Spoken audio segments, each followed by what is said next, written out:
yung investigasyon kay Lorenzo. Ikaw ba ang may gawa nun, Victor? Hindi ako nagsimula. Hindi mo pa siya kilala.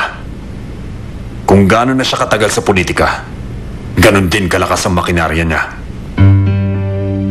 Tingin mo sa investigasyon na to, babagsak na siya? Kahit makonvict siya, malakas pa rin ang impluensya niya.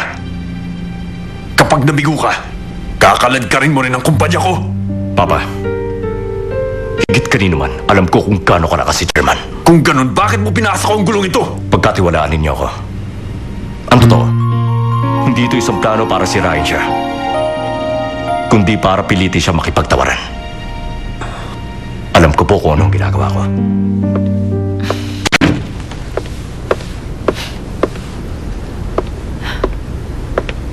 Auntie.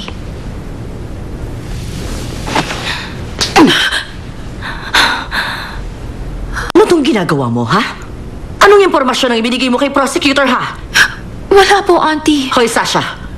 Wala akong pakialam kung gusto mo ipaghiganti ang mama mo kay Chairman Lee. O kung gusto mong kilalanin kanyang anak, kaya mo ito ginagawa. Pero, kung ipapahamak mo ang buhay ko para gantihan si Chairman Lee, hindi kita mapapatawad. Naiintindihan mo? Auntie. Sinabi hindi si Chairman ang iyong ama. Tumigil ka na.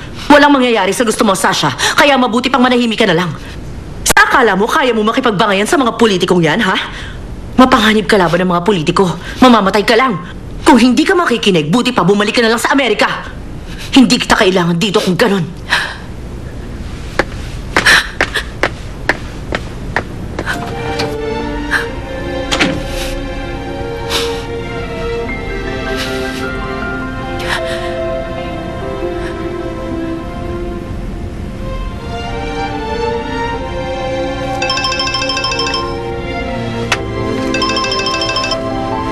Hello, Edward. Ano na bang nangyayari ngayon, ha? Naayon naman lahat sa plano. Yun nga lang, grabe ka.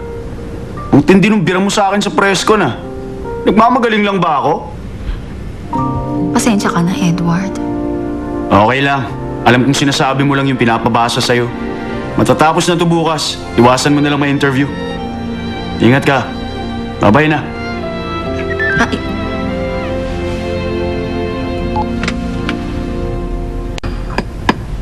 Mr. Han, alam ko nag-aalala ka para sa anak mo.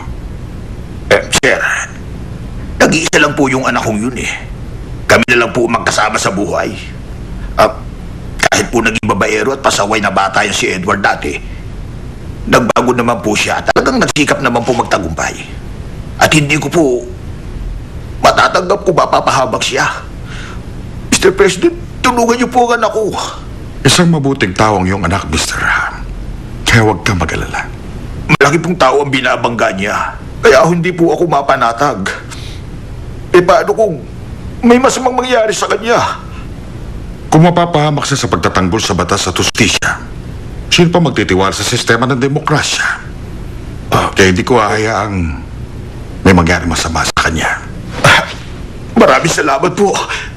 Maraming salamat, Mr. President.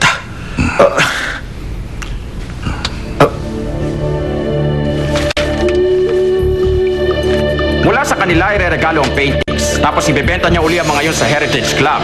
At kikita siya ng limpak-limpak sa sales at hindi sa pagbabayad ng buwis. Naniniwala kami sa ganitong pamamaraan. Nakaipon si Chairman Lee ng napakalaking halaga ng secret funds at network ng mga kanegosyo.